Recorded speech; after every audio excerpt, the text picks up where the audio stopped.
This is the Following the Nerd podcast.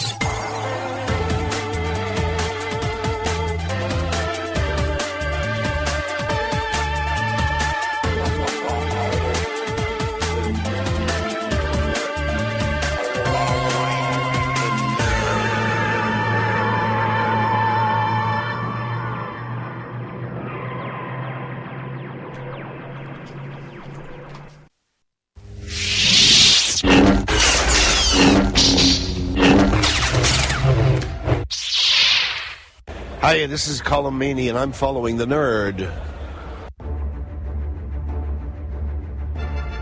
You're listening to Following the Nerd, official sponsors of Star Wars Celebration Europe. We'll see you all from July 26th, 2013 at the Messe Essen Fair in Messen, Germany. For all the latest news on Celebration, go to www.followingthenerd.com. The Force is strong with this one.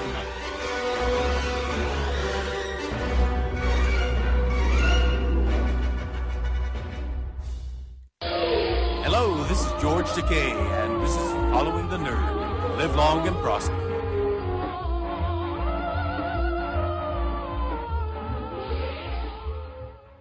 If there's something strange in your neighborhood, who are you going to call? Well, the police, of course. Following the Nerd, we kill the cliché that just won't stay dead.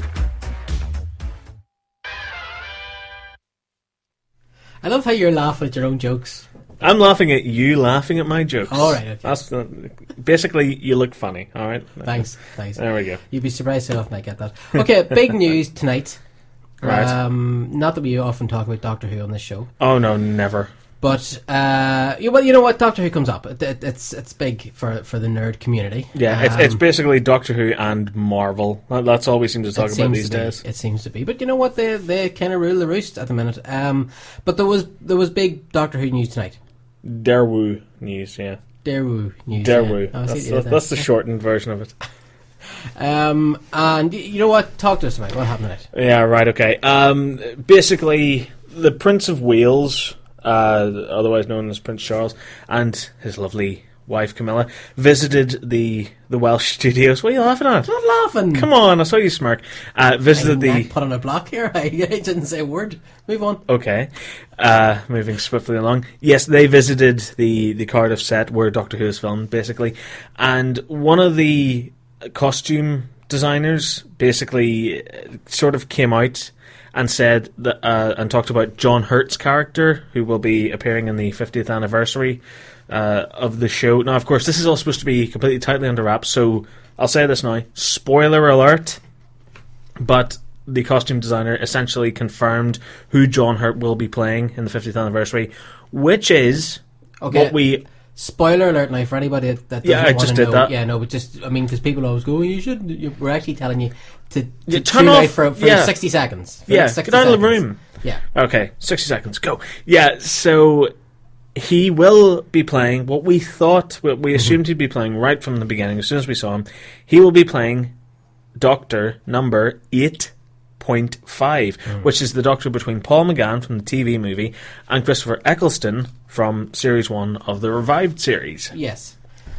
So, thoughts? Well, the 8.5 is the only thing that's making me scratch my head a wee bit. Because we kind of knew this, didn't we? I mean, we although you raised a pretty good argument, was, well, fair enough, but if there's another Doctor in there, then the 9th Doctor isn't the 9th Doctor. Yeah, he's the 10th Doctor. Isn't the 10th Doctor. The 11th Doctor. So they'll kind of get shifted up. Yeah. But the 8.5 is curious. Yeah, so it's making me question, is it a full regeneration? Is it a mid-regeneration? I don't know.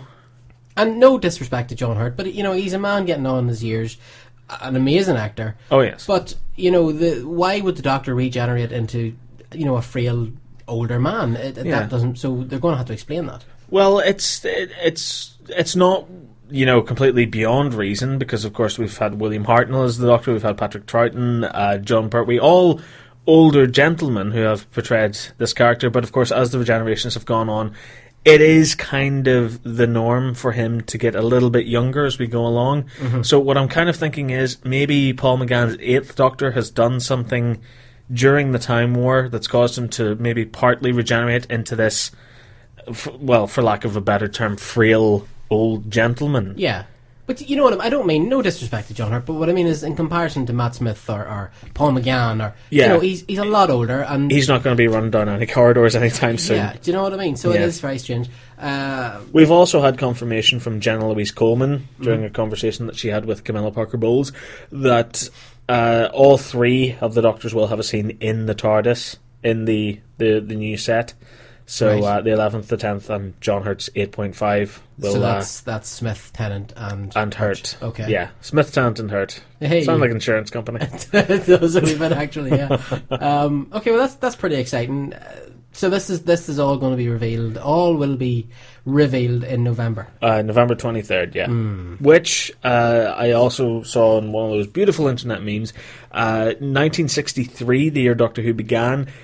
you can use the calendar from 1963 for 2013, so all the same days line up and everything like that. Right. So on Saturday, November 23rd, 2013, it will be the exact day that Doctor Who first started broadcasting back in 1963. And of course, correct me if I'm wrong here, but Doctor Who was meant to go out on the Friday, but with the assassination of John F. Kennedy, it was moved back. That's right, yes. Isn't that right? Yes, it was supposed to be November 22nd. Okay, so there's your 4th of July tie-in as well, eh? Hey! But isn't it kind of strange that so now it's a Saturday night show and so we've asked this before. You're going to go in the cinema and see this, yeah? Oh, definitely. And I'm dragging every single person I know, be they a Doctor Who fan or not, to the cinema to go see this, because it's just going to be one of those events that you want everybody that you know there, so you can come out of the cinema and like the next time you see them you can go, do you remember that bit in Doctor Who when the thing happened? And they'll be like, yeah, we know, because you dragged us to it, you mad son of a gun. Okay, this is Following the Nerd. Right, now we're going to try and get our first guest of the night. I'm going to turn the mic around so you can participate as well. Oh, thank you so very much. We're going to try and get... Oh, hello. Sorry, I moved my mic. Hey. That's the fireworks going off the start a wee bit early. Oh, and it would appear that Joe is now offline. I didn't do it. Whatever it is, I didn't do it. Nobody saw you, did you? Can't prove anything? Yeah, you can't prove it. Stole my Bart Simpson line. How dare you? Well, that's not good. I will not steal jokes from The Simpsons. I will not steal jokes from The Simpsons. Bell rings, runs out the door.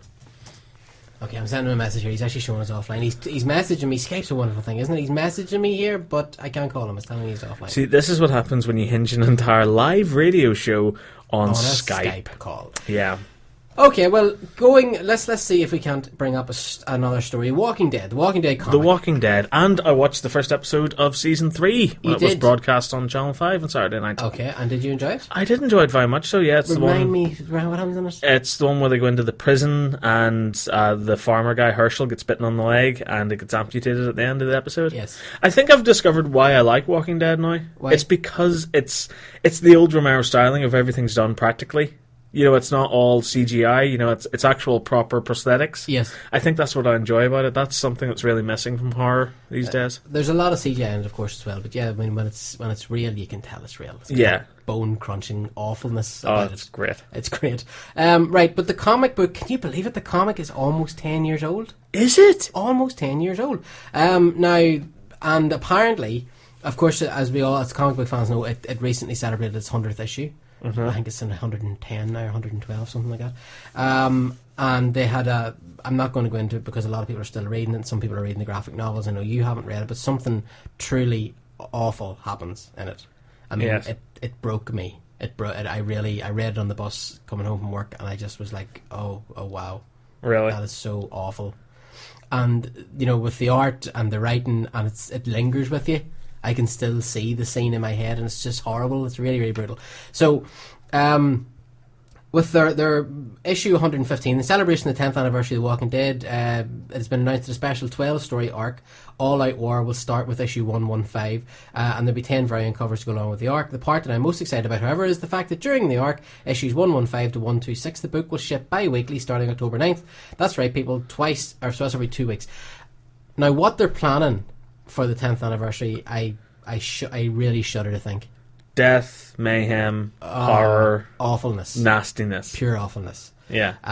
Because it really The Walking Dead, you always think, right, it can't get any worse. And then it does. Then it really does. It really, really does. Nobody, it's Joss Whedon on cocaine, steroids. It's just on nobody's steroids safe. and cocaine. Yeah, kids aren't safe, babies aren't safe, pregnant women aren't safe. It does not matter who you are or what you're doing, you are not safe. But that's quite bold, though. I like that. Yeah, because there are certain characters you look at, like the lead character or children or something, and you instantly go, yeah, they're safe, nothing bad's ever going to happen to them. Oh, dear God. I know, yeah. And you're like, oh, no. But you sort of get to the point where you're like, oh, no, don't kill another child. They killed another child. And it's stuff like that. But it is shock jock, but I guess it's just kind of the nature of the beast, so to speak. Other comic book news. Do you remember not too long ago, Damian Wayne, Bruce Wayne's son, who was Robin in the comics, was killed? He sadly died. Yes. But apparently not so. Yes, according to Ed, it looks like everyone's favourite homicidal child may not be gone for good as we thought. According to a report by the New York Post, the long-rumoured Damian Wayne mini-series by Andy Kubert is finally coming to fruition. The series, entitled Damian, Son of Batman, will be 4 issues long, will explore the future that might have been for the snarky sidekick. Does that mean we'll be seeing more of him in the highly popular Batman 666? The article also quotes Kubert as claiming that the readers will see Damian in a different light than they have before. He says, I had a big affinity for Damian when I drew Batman issue 666 in 2007. Kubert told Parallel Worlds, I really liked that Batman 666 Batman and always wanted to revisit him. Damian is a bit different than the Bruce Wayne Batman. Grant Morrison tweaked his character in a way that made him endearing to me to draw and to write. Basically what I'm going to do is explore the path that Damian has taken to become Batman. I think readers will see him in a very different light than before. Comic books, eh? Yeah. Nobody's really hang on. dead. Damian? 666? I know. That sounds like an omen. I know. Hey. Yeah, but comic book death. Unless actually it's The Walking Dead, nobody's really dead in comics. Yeah, but then again, would you really class The Walking Dead as a comic book? Well, it's kind of in that no man's land between comic book and graphic novel. And yeah, soul-destroyingly awful. Yeah. Not awful, but awful. Soul-destroyingly awful book. I had something happen to me for the first time this week. That is something that's never happened to me before. Okay, do we really have to go into this? Yes, let's. I cried at the end of a book. Well, I didn't cry, but I welled up a little. Stephen King's Joyland. Have you read it? I have not. Are you going to read it? Yeah, no. If this is something that's reduced, no, but I didn't. Such a I didn't specimen of cry, a man but as yours. it was manly, sort of. Is it that single tear that runs down the cheek? Manly tear. Yeah, it's. Yes. Never with a book. Never ever have I been moved that much by a book. But I've actually been moved to tears of laughter by a book once. But that was it. Yeah, I think I have that as well, but never actually to the point where that is so sad, beautifully sad and wonderful. One big complaint that I have about Stephen King, I've said this in the show before, is that he doesn't know how to end books. I really think he gets lost. He runs out of steam. Yeah, he kind of, it's like, he's like, oh, this is amazing, how am I going to end it? Don't know. You can imagine all these plot threads, and he's just grabbing them and tying them together, going, end, book, end. Yeah. And I felt that way a long, long time with Stephen King. Doesn't make me not want to read him. I love him. He's my favourite writer. But I really think at the end, most of the end of his books are a wee bit sort of, meh. Yeah, it's like, well, hang on, what happened? Yeah, sorry, giant turtles and spiders. What was this? Even the Dark Tower saga, the end of it. Although I've read it now a few times, and it makes more sense the more you read it. But the first time I read it, I actually threw the book. I was like, "What? Really? Threw the book?" Yeah, I was really fit of rage. I've never got that angry before. Maybe it's a good thing I didn't read Dark Tower. But when you spend 20 years reading a series of books, yeah, you get really invested. As they came out, you know what I mean? Yeah. And it got to the end, and I was like, "Meh." Yeah. I experienced something similar where I wanted to kick my TV after Lost ended. But then again, that was only 6 years of investment, not 20. Yeah, I think a lot of people felt that way. At the end of Lost, I was like, that was really good. And then I thought... But then I sort of thought, hang on. Yeah. That made no sense. It didn't explain anything. I don't know what happened. Yeah. And it made the flash sideways of the entire series completely pointless. But you know what? I will still defend Lost. I loved Lost. I really loved the journey. It's as an adventure, it's great. Mm-hmm. As a mystery, it's great. But the trouble is with that, you can only ever watch it once. There is that. That's why I haven't bought the box set. Yeah, it's one of those things. Every time you go into HMV or somewhere and they have a sale and you lift it.